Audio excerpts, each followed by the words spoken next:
Thank you very much.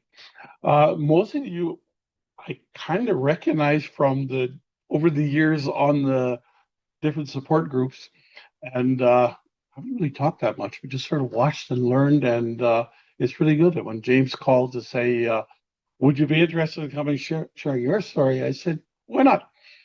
And that's kind of where I come from. Um, as James mentioned, I'm kind of with the support group, and we get a lot of calls, probably every 4 to 6 weeks, a new one. And you always stress it's all confidential, it's all anonymous. They can do how often they want, when they want, and they just want to hear. And the main advice is talk to as many people as you can that have gone through it and basically ask them what their experience is because you're going to get pressured to say, "What's your decision?" And it's kind of hard to make that decision when you don't. We've been taught don't make a decision right away, right? And so you come out and you sit there and you say, "Well, I want to think this through." And the best way of thinking it through is talk to you guys. What's what's happened? What's going on?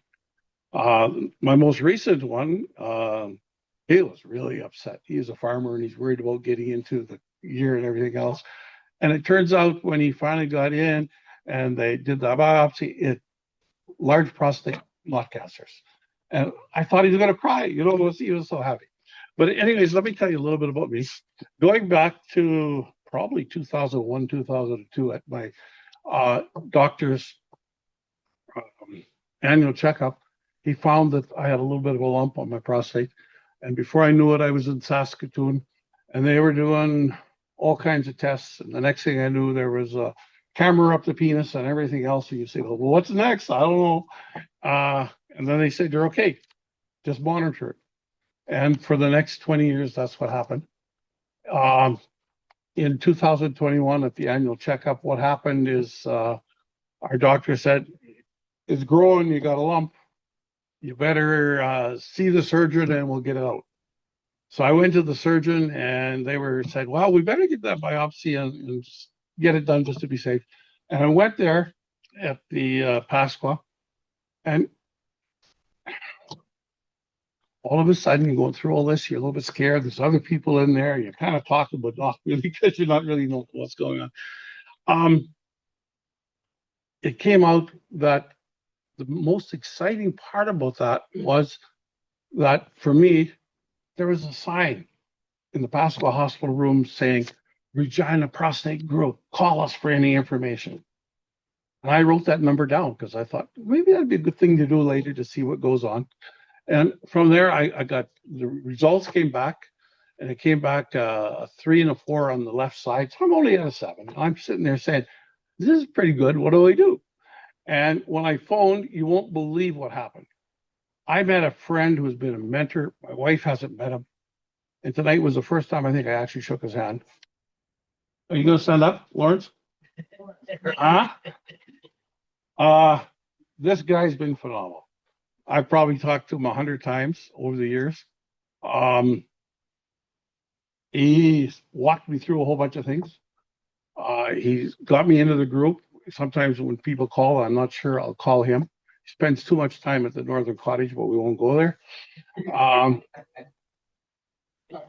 But his advice has been unbelievable. And to that, I think it was really good. One of the things that I gathered, not directly from him, was don't be afraid to get other opinions. And then that is when I contacted the Ellen Blair. And from there, there was a new doctor that just came in from Toronto, a Dr. Lai. I don't know if I'm saying her name right. She's moved on now to BC. And she looked and she took all the results and everything else. And she said, "You may be a candidate for brachytherapy." And I said, "Well, what is that? I'm scheduled to have a surgery." And she said, "No, we don't know. You're kind of heavy, so maybe we should do some tests, get the heart test and get everything else done. And let's see if you're a candidate or not." And over the next 3 weeks, they got everything else. And she said, "Hey, you're a candidate. You can do the high dose brachytherapy." And I said, "Okay, what does that mean?" And she outlined her program. And the first program was that my wife will agree with this one, is that I started the hormone therapy. So in late July, we started with basically a 6 months hormone therapy. And for the first dose, nothing happened. Okay. But by the time the third dose came in September, we play a lot of cards. If I didn't get the right hand, I would be crying. It was, that's kind of what it is. Then they phoned and they said, your brachytherapy date is on October the 27th, and came to my son-in-law's place, and they took me, and you were basically out for 5, 6 hours. And when you came through gradually, and they said, fine, they checked out. And then the next thing I know, they said, come back in 10 days and you're going to start a 15-round series of radiation treatment over the next 2.5 weeks, which took it through to the beginning of December. And when that was all over, the silly lady in the shop, she said, do you want to come here and stand? We want to take your picture. And I said, what do you mean you want to take my picture? She said, hit that bell. And I thought, really, really great. So that's kind of my story. There's so much more to it, though, because your mind goes through so many funny, different things as to what's happening. So many people with the surgery say, lots of people have had the surgery, and that's good. Lots of people continue to have the surgery. That's good. You just got to ask as many people as you want what they're doing, what are the different options, and where do you go? And you look at some of the new stuff that's coming out, and it starts to really blow your mind as to what's going on. Some of the stuff that you look at over the years is you say the high dose radiation you're under, they take it out, okay? So you're not radioactive, where they used to have the low dose that they would stay in and you would be radioactive for a period of time until they eventually became neutral. But what happens with a high dose, effective immediately, you don't leave the room unless you're cleared. Once you're cleared, you start looking at things. I was very fortunate in that I didn't have any urinary problems. I didn't have any other problems. And that's one of the side effects that you have to be very aware of that could happen. It took a while to adjust to it, because you keep saying in your mind, is it over? Is it finished? Where are we at? And in that process, following this group and some of the staff that has been on has been really, really good. I think one of the first times coming in from, I believe, Sudbury at the time, I'm not sure, maybe it was Fort, I don't know where it was, Dr. Garcia, when he was the first speaker. I found him very, very interesting.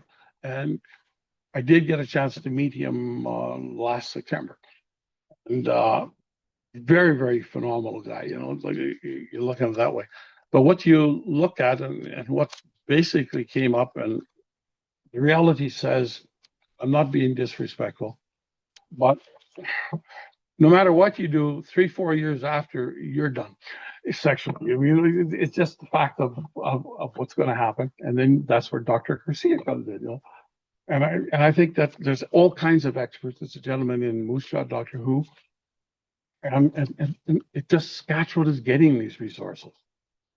Prior to that, Lawrence, if I'm correct, you had to go to BC. Somebody did for the treatment. And over the years, it's kind of concentrated here. So you look at it that way and you say, it's pretty good. For me, the best part is, and I've got a very supportive wife, but the bottom line is when these calls come out of the blue and they don't know what to say, it kind of makes you happy, because they'll call 3-4 times just asking general questions, and then they get into it. And they want to know how confidential it is. They want to know, are you going to try to boss them? Are you going to try to, and you say, no. It's following what Lawrence has said. It basically just answer questions. It's anonymous, and let's see what happens. And then my son-in-law said, you talk more than you usually do. So is there any questions? I guess the answer would be. A question from John. I'm going to get the puck, and I'll run it back and forth. Gosh, so John, I'm just curious, like after your treatments now, are you cancer free? What's your situation today?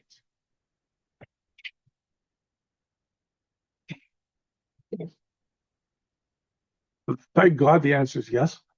What happened is Ellen Blair, they got caught up that you had to get treatments and be checked every 3 months. And then it became every 6 months. And then it became once a year. And you know what they did to me last summer? They kicked me out. They say, just deal with your regular doctor. You don't have to come back anymore. So, yes. So, I'll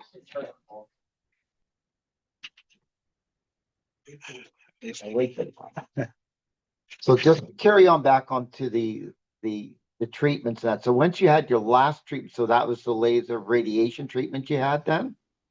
You had the at the elbow. So the last one. So then after that, then you saw your doctor or your oncologist probably what every 3 months sort of thing with the PSA test. So they determined that after a year, then they would say that if the PSA is that low, that they would say then you're cancer free at that time. It takes a year approximately, right? No. So It took them almost. sorry, Don. James. Sorry, Don. It took them almost 3 years to get there. Okay. They went through the 3 months, then they went to the 6 months, and they went to the year. And it took them almost 3 years to say, yeah, you are, but this PSA is coming back. And I have our personal medical general doctor in Yorkton. He doesn't believe in the PSA only. So he every year he believes in the physical exam as well as the PSA. And I endorse that, but that's B. That follow up on PSA is where I'm at now. Okay. 6 months now, I think. So, sorry, James, 6 months now. So I'm looking forward to my departure, so to speak. So does that mean that you're discharged from the Ellen Blair? Correct. Answer is correct. Yeah. The other thing, Don, that I just wanted to comment on, and from a personal perspective, I had 28 radiation treatments, and of course, we all sort of sit in that waiting room, waiting to be called, and look at that bell. Firstly, I made several very good friends in that waiting room while I was waiting. People that I saw every day, 5 times, during the week. And but the other thing, Don, and I remember ringing that bell, and that was probably the biggest accomplishment, having sat there for 6 weeks and looked at it and watched everybody pass by and ring that bell. So it was great. Can I ask a question of people in the room and online? Anybody that has actually rung the bell, if you just want to put your hand up. Okay, we have people. Anybody online has rung the bell? One? Okay. So a number of men here have done that. How many men here have had radiation treatment? If you could raise your hands, if you don't mind. Okay. Okay, thank you. Thank you. Chad, I'm not disagreeing with you, but I had a little bit of a different experience with meeting friends, because when you're waiting for that radiation, you can't do anything because you got to pee so bad you don't dare talk. Right? Only 3 times that I have to go back out and drink and wait. You know that feeling? Yes. So why don't you talk a bit more about that, Don, for people that haven't been through that experience? When it comes to the radiation treatments, after the brachytherapy, they gave you a period of time to heal, and that was unnecessary. And then after that, you come in, and the first thing they do with the radiation treatments is they say, here's some stuff for you, but we're going to make sure that your bowels are empty. And they are by the time you get ready to go, because they've put through everything. And then they do the unfortunate thing, and they say, before you even head out the door, we want you to drink 2 liters of water. And then when you get there, we want you to drink a third one. And if any of you have ever drank 3 liters of anything in a hurry, that bathroom is calling. I don't care what it is. And there you are. You have to wait in the waiting room, hope that one of these guys will hurry up and get out of there. And then what you do is you go in and they say, get on the table. Can you imagine laying down with a full bladder?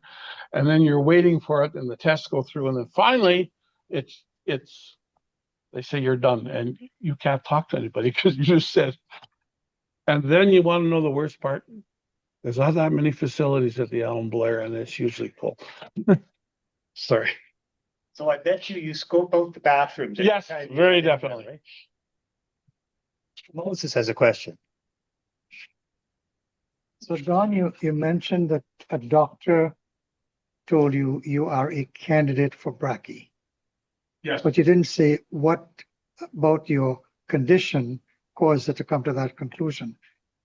In my case, I wanted brachy, and the oncologist had no hesitation in saying you're not a candidate because your prostate is too small, because of course they have to inject the seeds in there. So what is it that qualified you to be brachy?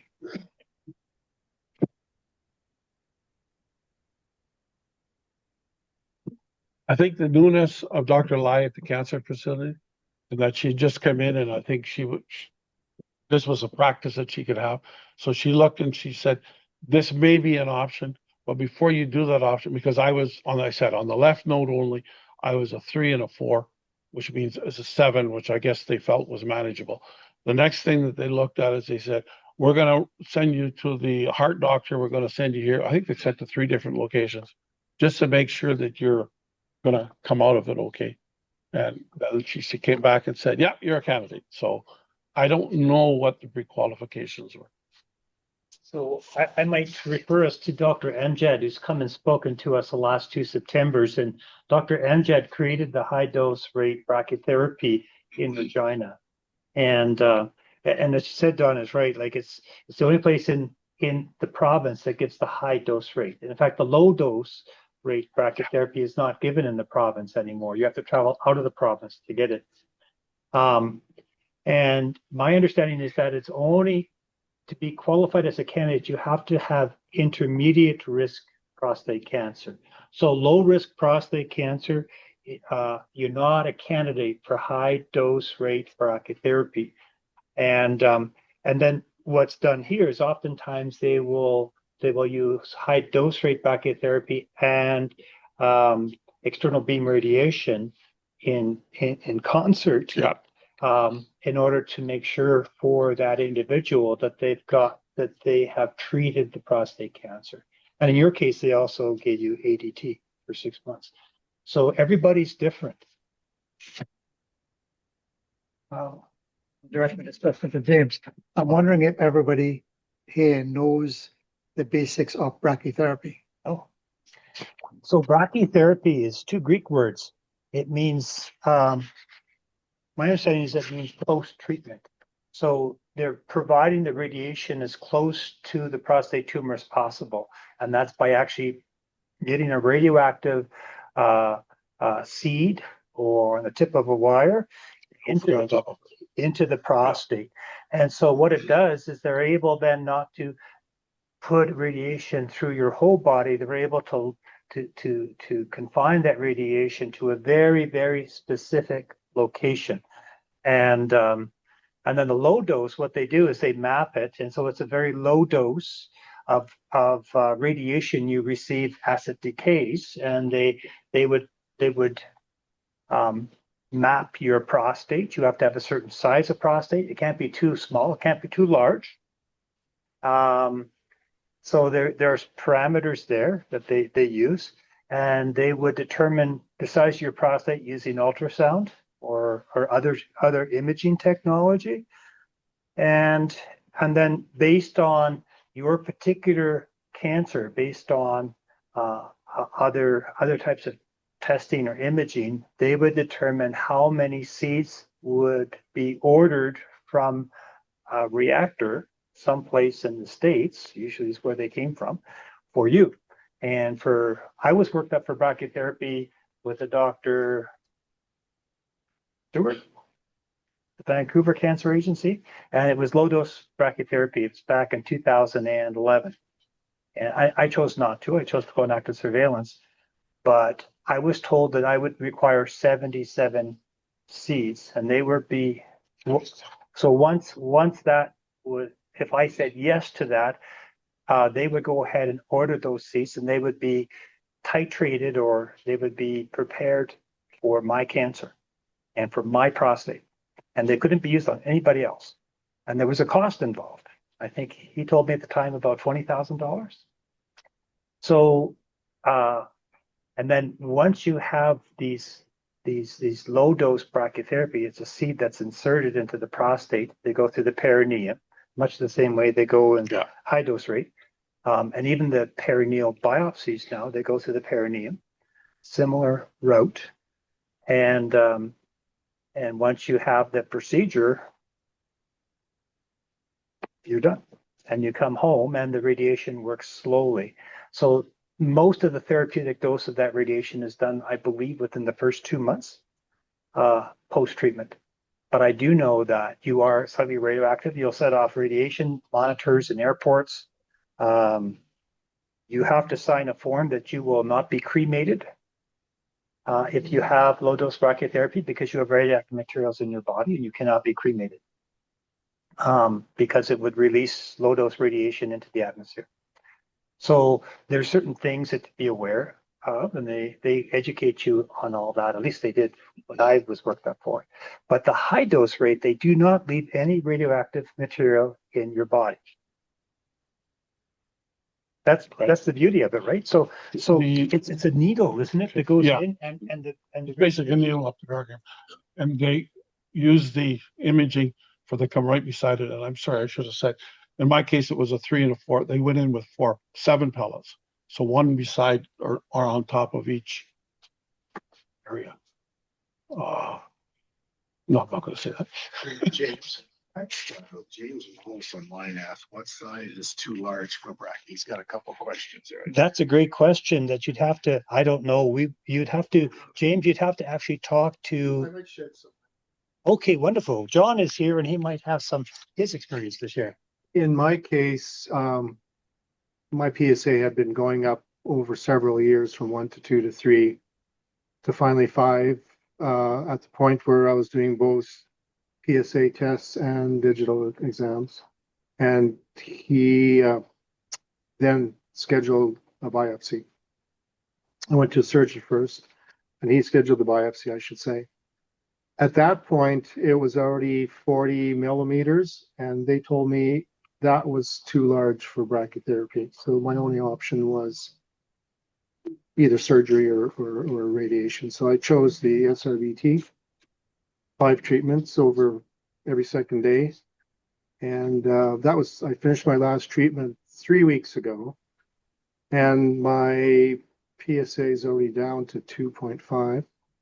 And it's going in the right direction. So I'll have another PSA test probably in another 6 weeks or so, and we'll go from there. But had I waited at the last, when I did the MRI before the SRBT, it was already up to 47, and I guess 50 is the cutoff where then you can't even do that anymore. So it's very critical in the size of the prostate. So what do those numbers mean? Millimeters? It's millimeters. It's the size. Your normal prostate, when it's the size of a walnut, is about 20 millimeters. Okay. Milliliters. So it's milliliters. MLs or CC. Yeah. Is it? So So I was thinking when I've had the results of my biopsies, they tell me the volume, Yes, it's volume. but it's different than millimeters. It's usually cubic. It's Millimeters? Yeah, it's a cubic millimeter. Okay. Yeah. So it's like when I did the final MRI just before the radiation, it was 4.7 by 4.7 by 3, which equated to almost 65 now. Okay. But I think it's shrinking already. I can tell by results after that things are getting better. So I think, James, going back to your question, how big is too big for brachytherapy? It would depend on many factors, but it depends on your prostate. It depends on the practitioner who's doing the procedure. Does that make sense? but I would think that's a question you would have to ask your doctor. I think some circumstance, age makes a difference also. And I think, I can't remember who, not important, but, was not eligible for one type of treatment simply because of age was, yeah. No, I'm just gonna support what Kent is saying, is that my option for surgery was eliminated because of age. I was too old. And my option for brachy, it's the prostate was too small. So I qualified for 28 sessions of radiation. But I was going to just make a comment about the brachy is because this is a common thing. There's excellent videos on YouTube, and you can actually see how it's done. And it's very important that if you haven't looked at it, to just look it up, how they perform brachy. And I'm assuming it's both the low and the high. That'd be a great question to ask, right? So what I do know is that high dose brachytherapy is not done in every province. So we're fortunate to have it here in Regina. And I presume, Don, you were treated in Regina? Yes. At the Ellen Blair. One of the questions, I'll just talk really loud, but is it common, maybe you don't know, Don, but it seems to me a little counter productive to have brachy and then XBRT, which radiates the whole prostate, if the purpose of brachy is to have a more, specific, more accurate kind of attack at the cancer. So I'm just curious if anybody else has had both. Is that common? That's an excellent question. Well, the SRBT is localized and it's supposed to be aimed, they map it and they focus in on the area that, in my case, it was 3+4 in one area. Yeah, the stereotactic. So they focused in on that. I give her regular cell beats. Yeah, why they do both? I really not even. That That was the doctor that was here at the time, Dr. Lai, and that was her choice.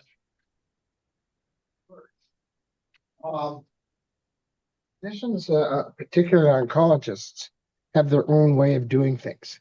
And you may go to one who will suggest that this is the best, the better option, or this is it. Then you go to the next one and they say, oh, no, they're suggesting another treatment. So I don't think that's very unusual at all that you get that different perspective. So you had the whole buffet.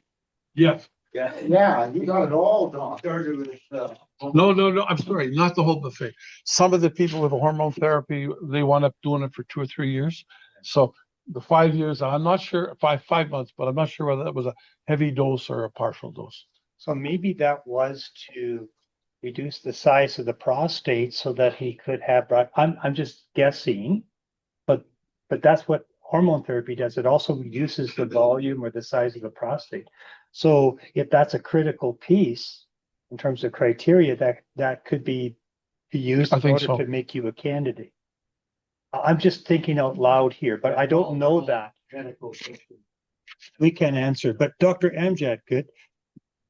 I just don't want to restate the obvious, but a basic principle we always reinforce is that every case is individual. Yeah. No two cases are the same, and no two treatments are the same.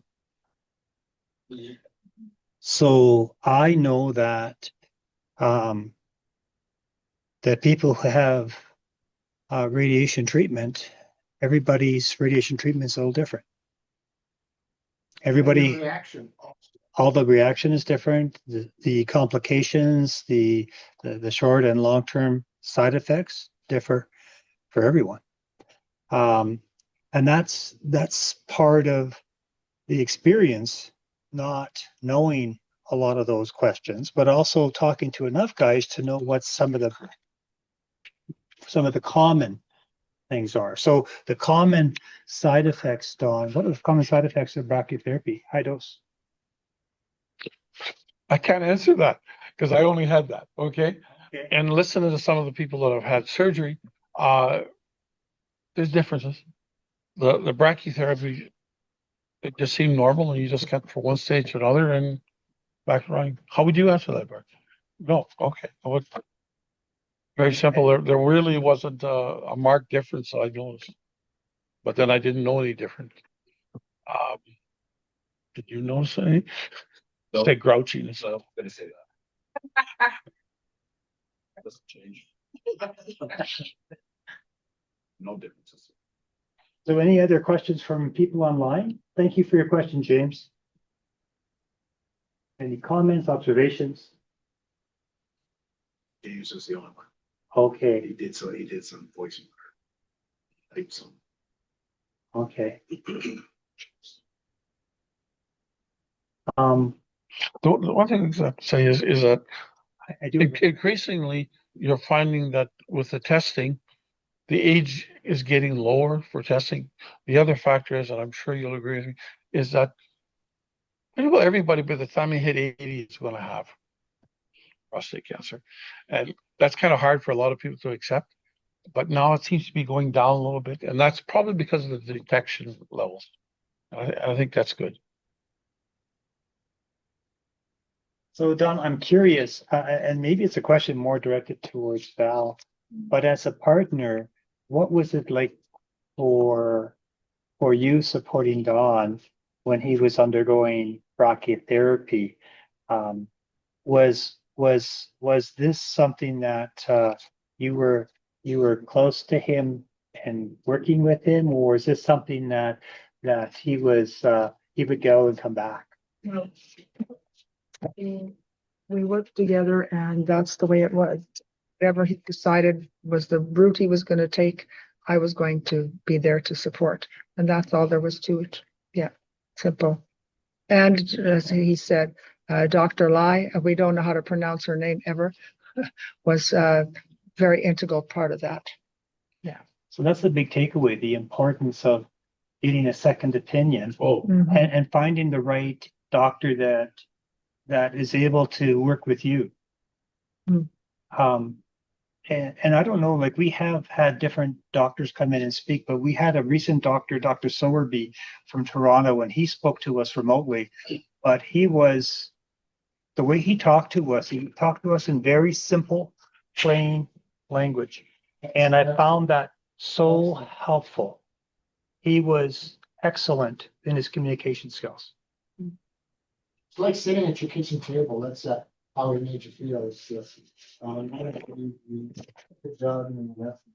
But yeah, that presentation particularly, I found very, very insightful, and I was glad that he took the time to talk to us. So Dr. Sorby was Peter's practitioner. He hooked us up, and he actually introduced him, and he specializes in nanoknife technology, and it's a focal point therapy for prostate cancer, and it's not publicly funded, but it is approved by Health Canada. And there's multiple focal therapies.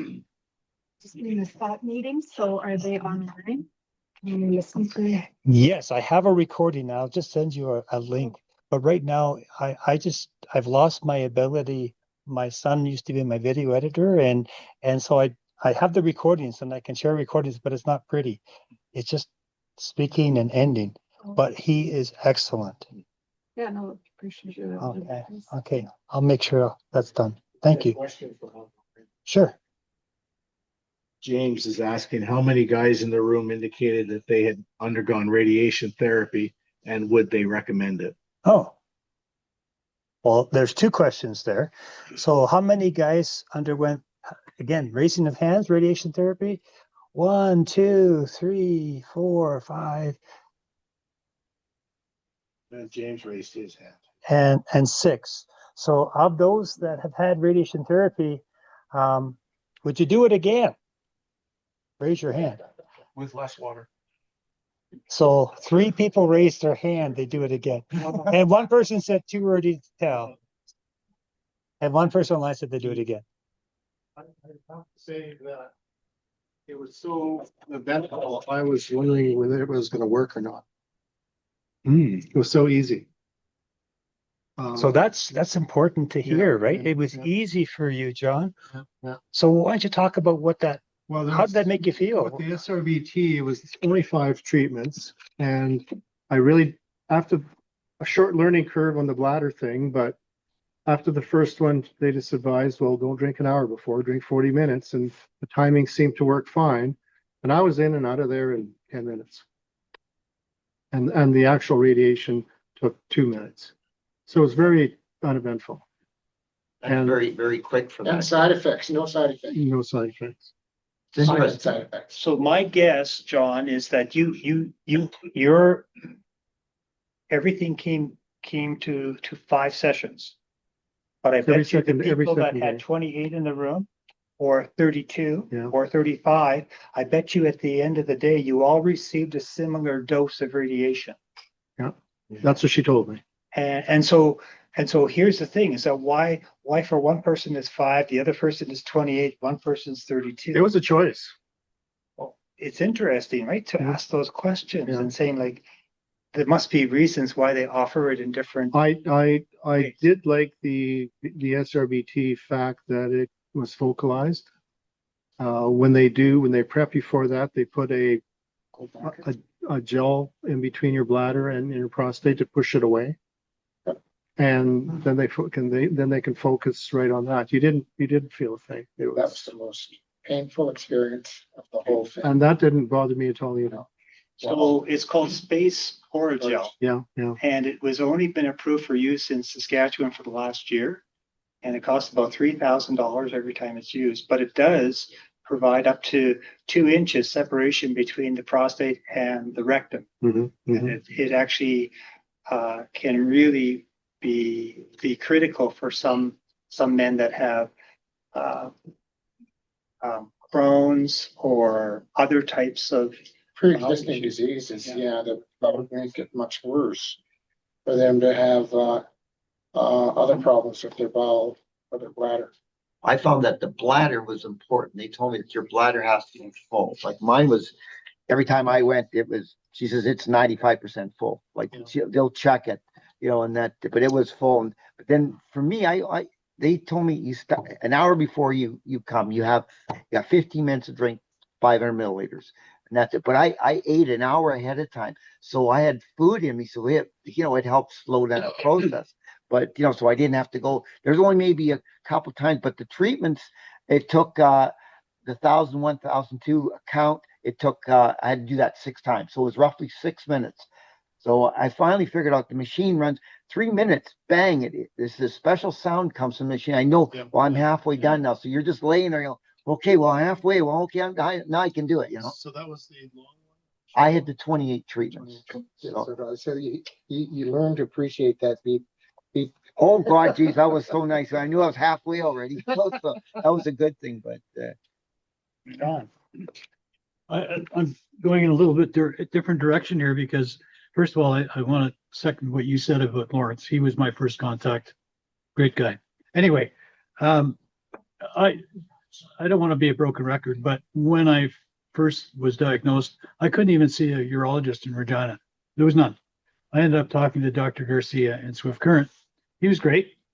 And basically, when he got the biopsy, he said, yeah, you've got cancer and it's more than a 7.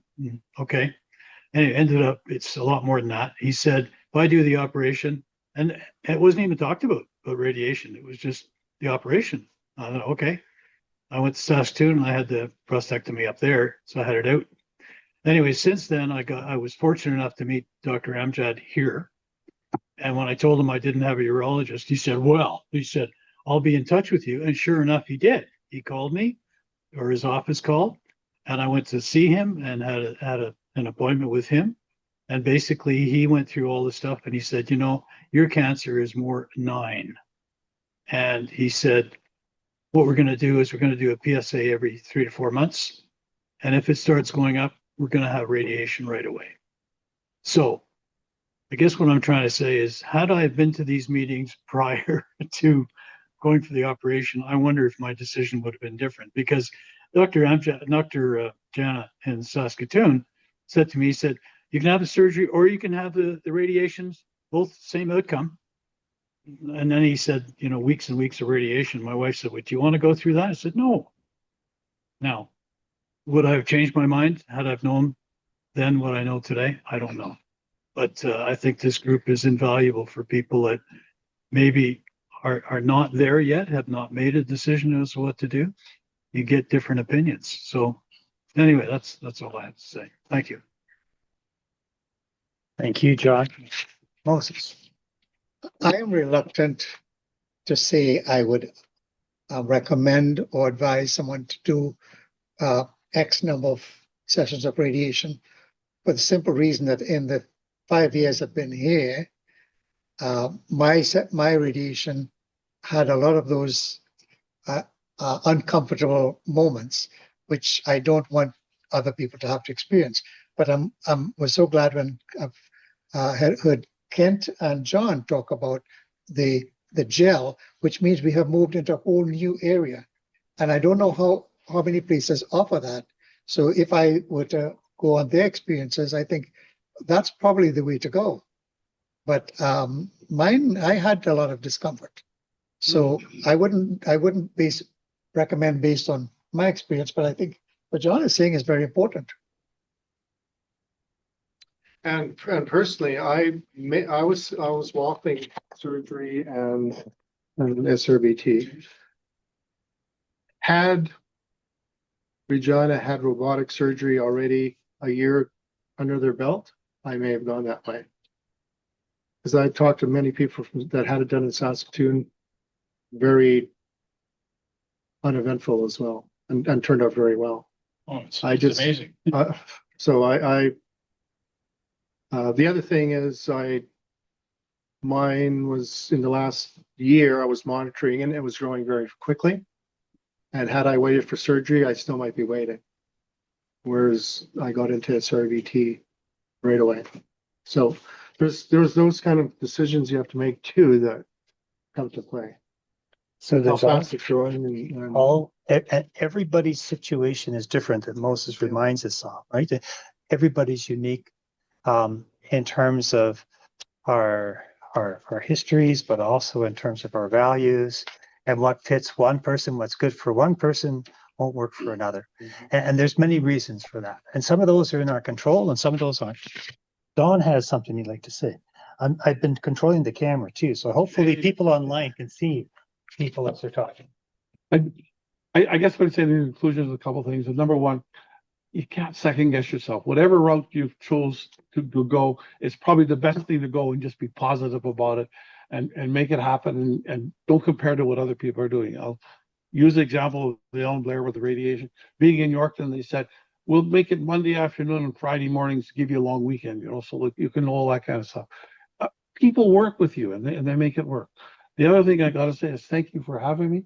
I got to go back to Lawrence over there and say, I really wish I could follow in his footsteps more and more and more because he's been phenomenal and his advice and his follow-up has been really great. And for that, Lawrence, I thank you.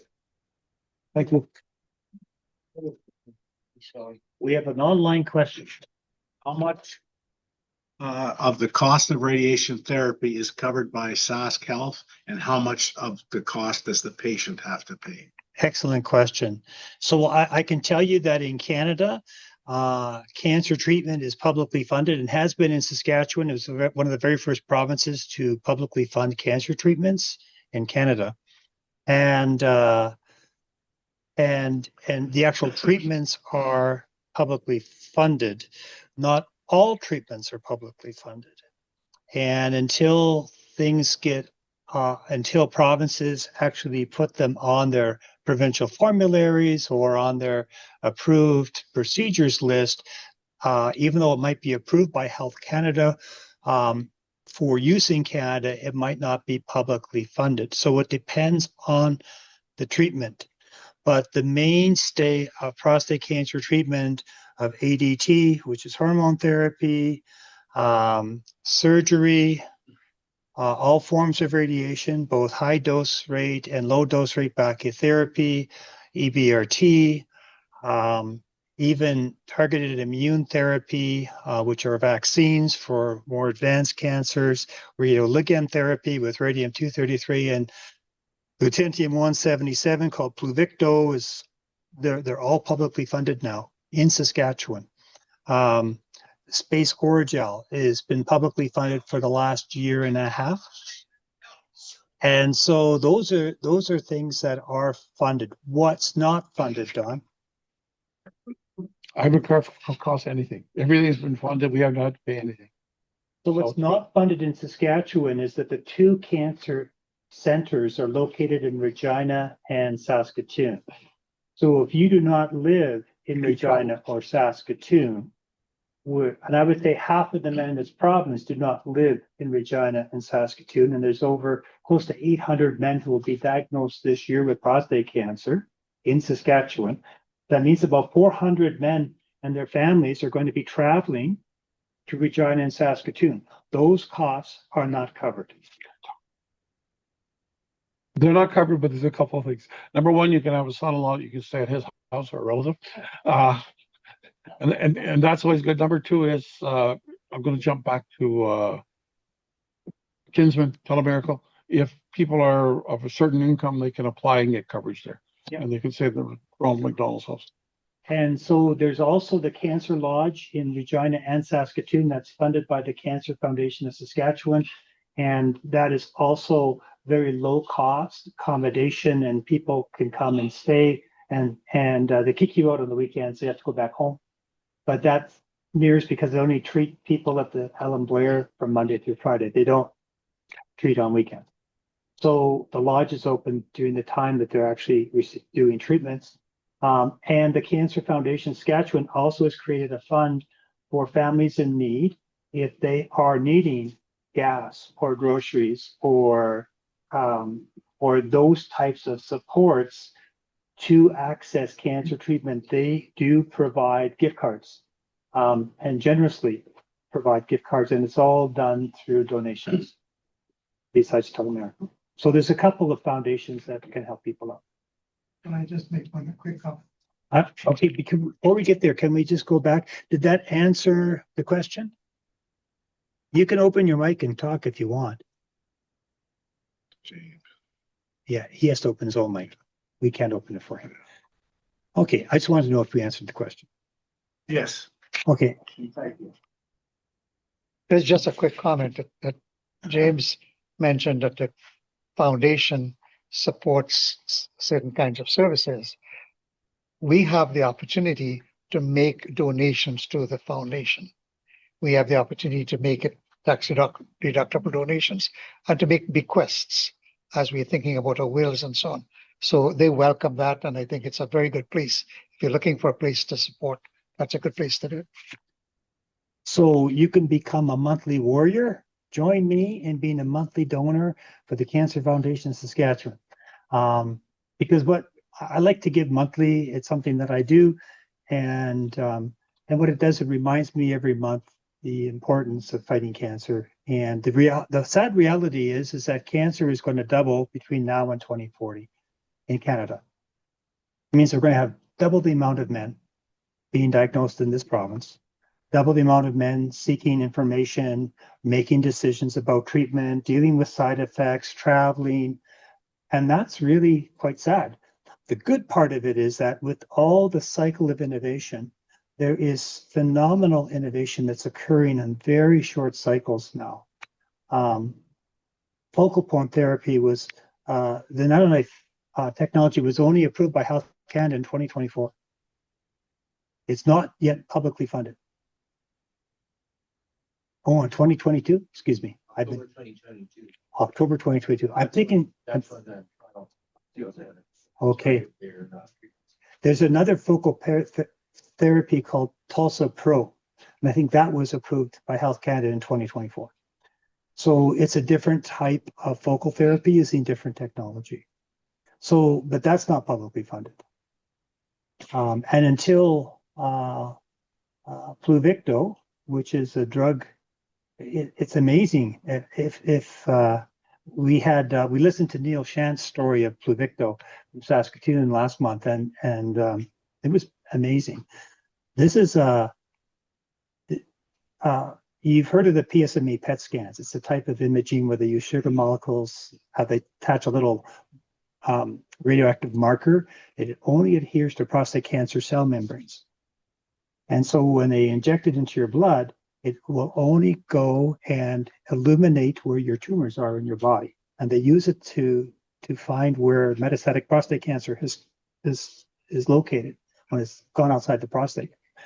So some smart guy or gal figured out, well, if we can make a marker that will show up on a PET scan, why can't we increase the radioactive dose on that sugar molecule to be a therapeutic dose? We'll treat the cancer in the body. And so that's what somebody has done. And that drug was only publicly funded as of last June in Saskatchewan. It's remarkable. And the great thing about Pluvicto, if you have advanced metastatic prostate cancer, it can buy time, and it can actually provide quality time for men and their families. So the challenge there is that it doesn't do well with metastases in the liver. And so if your prostate cancer is metastasized in the liver, it hasn't proven to be effective. But anywhere else, lung, bone, in the brain, lymph nodes, it's very effective. But in liver metastases, liver tumors, it's not effective, and that's just part of what its limitations are. And not everybody's a candidate for Pluvicto. So again, like every treatment, certain guys are eligible for those treatments, and other guys aren't. And it all depends on the individual, their health, their cancer, and in some cases, your pocketbook. Okay. Dawn, any last words? Thank you again. I just want to thank Dawn on behalf of all of us. Dawn, thank you so much. This has been awesome.